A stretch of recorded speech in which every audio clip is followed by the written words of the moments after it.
sharpen your blades because Diablo 4 is getting a new competitive game mode called the Gauntlet. My name's Bloodshed and I'm here with Marcus Kretz. How you doing, friend? Hey Bloodshed, doing great. I'm excited to talk about the Gauntlet. I assume you're pretty pumped? As long as I beat everyone in the office, then I think I'll be happy. We also have a very special guest for Q&A today, Kaylee Calder, who's a lead game producer. Welcome, Kaylee.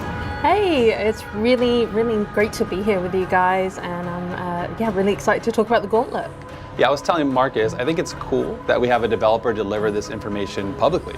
So shout out to Kaylee and all the developers, all the guests we've had come on. The Gauntlet is the first player versus environment competitive game mode coming to Diablo 4. It's part of a larger framework called Trials that holds all this content together. Bonus points if you noticed the in-game tab already. The way it works is every seasonal week it's active. Players in World Tier 4 can compete in a static, non-linear dungeon. That basically means it's designed for you to take whatever pathway you see fit and see who can earn the highest score possible. You earn points by killing monsters, killing bosses, opening chests, all within the 8-minute time limit. To promote as much fairness as possible, everything will be the same for everyone, from the map layout, the shrine placement, boss locations, monster affixes, all identical. Take your character into battle, solo or with friends, tackle and master the Gauntlet with 16 different ladders, separated by class, group size, platform, and of course, hardcore and normal modes. Marcus is now going to take you through the overall design of the Gauntlet.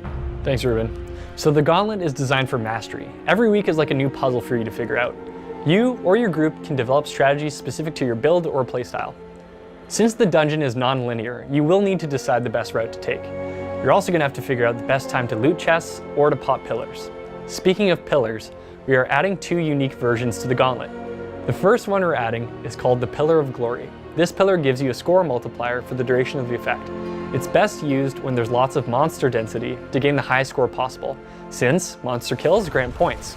I can definitely see players kiting enemies to these locations to maximize the effect, or pairing it with other pillars where possible. Secondly, we're adding a Pillar of Proving, which respawns all enemies in the area.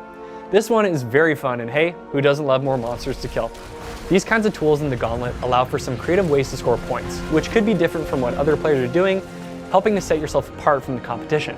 And if that wasn't enough for you, in the Gauntlet, bosses spawn shrines when they die. We're now entering a Shrineception. You're going to need to bring a barb on your squad. If you get too deep in the Gauntlet, you might need a kick. All these additions really incentivize us to think strategically when approaching each weekly Gauntlet map. Bloodshed is now going to walk you through how the leaderboards work. Take it away. Once you complete your first run of the Gauntlet, you'll be placed in a named rank. We're calling them seals. As you attain higher scores, you will gain better seals. Each will have predetermined score thresholds, so you could actually technically skip right to the final seal if you're a beast. The seals are Blooded, Steadfast, Iron-Willed, and Worthy. The top 1,000 players will be displayed on the leaderboard, and each Tuesday the leaderboard will reset, and depending on your named rank, you will earn an emblem and some loot caches. The gear level you receive scales depending on your seal rank, so worthy players should be getting 925 level items. These ranks will serve as a bearing for how well you're doing. Remember, the leaderboard only houses the top 1,000 players for that particular ladder, so climbing through the seals is a nice way to indicate where you are in your journey.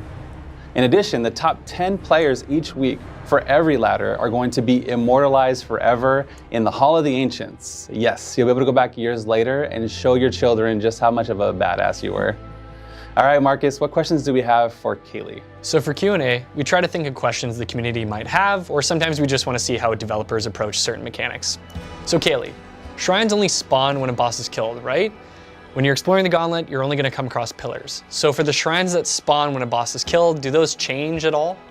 So when you're killing one of the bosses in the Gauntlet, they are always going to drop the same shrine every single time. So you can kind of rely on that every time you run through the Gauntlet. And that shrine is going to be one of the ones you could run into in the world. So you're going to have some variety there too. I have a question. When people are placed on the leaderboard, can we see what build they're running at the time of completion? So you will get a shortcut to the player's profile, which will show you the build they currently have, but we do not have a snapshot of their winning build that they had at the time. But we are going to be looking at ways to further improve the Gauntlet and Trials in the future. So if the mode proves really popular, it's definitely something we consider. Nice. So Kaylee, do you have any tips and tricks for new players trying out the Gauntlet? I know you unlock it once you hit World Tier 4, but is it really something only level 100 players should be attempting? So yeah, if you're below level 100, you are certainly welcome to give it a go, take a stab of it, throw down the proverbial gauntlet, as they say. It's definitely going to be more of a challenge. It is definitely built with mastery in mind for people who are comfortable in that level 100 space. For newer players, you are going to want to have a build that you both enjoy playing and you have a good understanding of. And you should have plenty of time to do that as you're leveling up. And then it's all about bringing that curiosity, figuring out the puzzle that each gauntlet kind of provides in which path you're going to take, how you're going to kill as many monsters as you can to maximize those points, open chests at the right time, all that kind of thing.